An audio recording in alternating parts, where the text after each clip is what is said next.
also got to go to, I went to the woods, like to Areo. There's still left of a brick wall that had.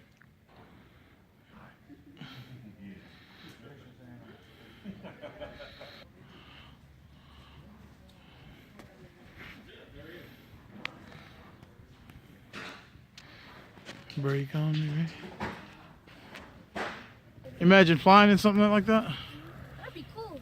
Going, that thing goes up, down, upside down. It go upside down. Hey, fool, I'm recording. Oh, that's cool. What's it called? Yeah. You're recording? No, right here. Yeah.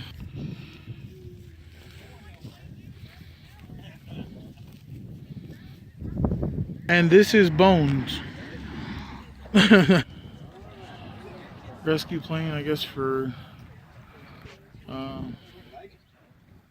obviously for NASA, but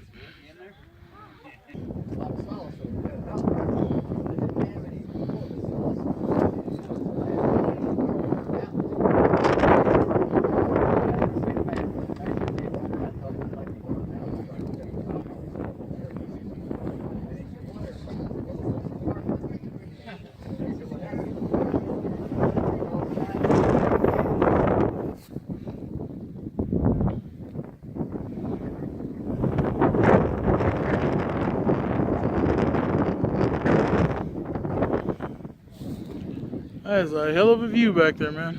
Get it all. The whole time, because they dug so many tunnels on Iwo Jima that they still haven't collapsed because they built them just like this.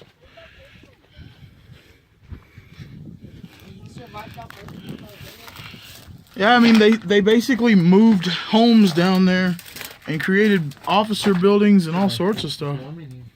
Yeah. And they would mount machine guns right here and then just shoot. Does it cover damage by tin?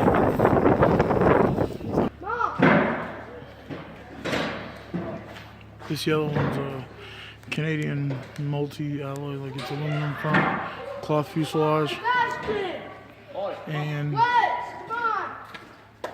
wood. When World War II started, Hitler wanted his crews to have combat experience. Spain was going through a revolution, so he sent the Condor Legion, he called it, to Spain to get some combat training. Part of what they did was they had these guns down there, and there was a situation where a battery of these were protecting an airstrip that was getting overrun by tanks. The gunners were going to spike the guns and run, but the lieutenant in charge said, no, drop your barrels and fire over open sights. And they decimated the tank attack. What does decimated mean? Destroyed. That's what you're going to get here. Oh, okay. Yeah. Now, that went back to Germany, and of course the German generals were real arrogant people, and they said, anti-tanks for anti-tank, anti-aircraft for anti-aircraft, and it was a fluke. Well, a young general by the name of Erwin Rommel decided it wasn't. So when he went to the African desert to fight the British, he brought a whole bunch of these guns with him. Now you've all seen on the road the ripples coming off the road when it's hot. When it's hot, well, in the desert at 130 degrees, anything 4 feet below is invisible. So he'd bury these guns in the ground with their muzzles sticking out, and he would send his recon units over where he knew the British were, fire a couple shots, and the British till the end of the war, tally ho, let's get them, and walk right into a trap. The beginning of that campaign, the average gun on a tank was 35 millimeter to 50 millimeter, effective range 900 meters to maybe 1200. This thing was a deer rifle at over 2,000. So it started out right away. The Germans had a super anti-tank gun, and to the end of the war, if anybody ever got shot at by artillery, it had to be an 88. You can go ahead and turn that if you want.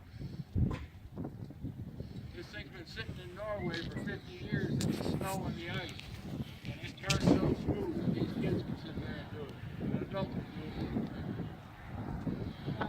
That's military craftsmanship right there.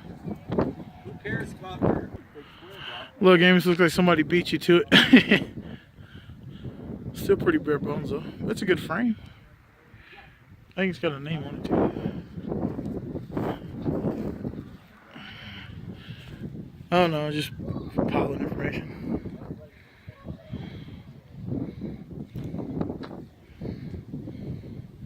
That's a damn good frame though. That's crazy. 60 years sitting in the snow.